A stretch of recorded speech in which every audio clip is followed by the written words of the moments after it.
This affects us all. By now, you probably know somebody whose life has been improved or could be changed for the better because of access to medical cannabis. It's not a drug abuse issue. It's a compassion issue. A quality of life issue for patients and their families who have tried everything, who could receive relief from their pain and suffering, who can have another option that doesn't display the harmful side effects from current treatments, or who have no other hope.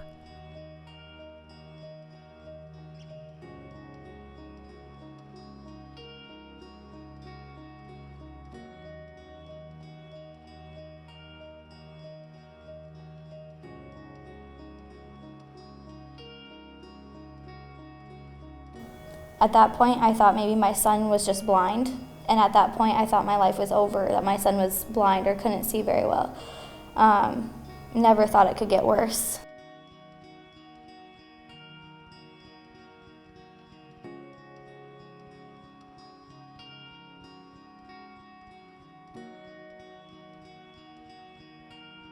His seizures got worse. They turned into grand mal tonic clonics that would last 20 to 25 minutes.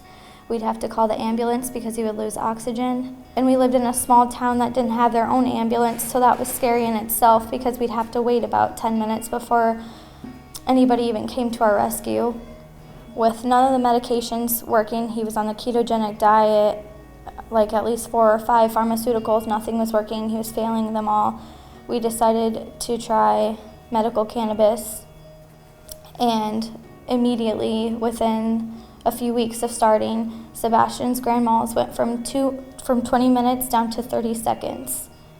And from going from 2 to 5 times per week to maybe 1 to 2 a month at the 30 seconds. So it was a huge blessing. And then he went 4 to 5 months without seizures.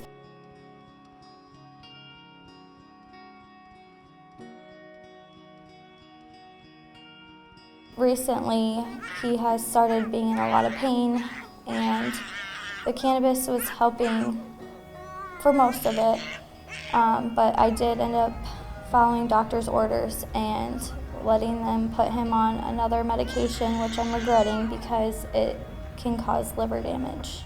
My son has to have blood draws every 2 weeks to a month just to make sure his liver's not failing, his kidney's not failing.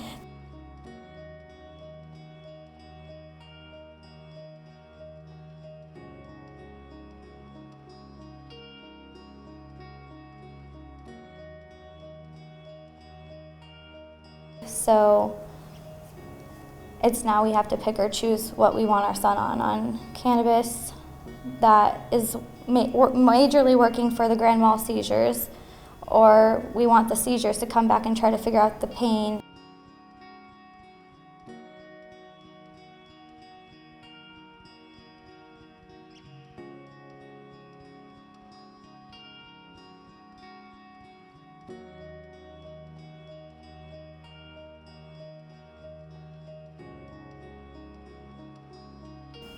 It was hoped that we would have moved to Colorado to try the higher percentages of THC for Sebastian so that he wouldn't have to continue to be on 5, 6, 7 medications at one time. It's a hope that in the future we'll have access here in Iowa so that we don't have to move.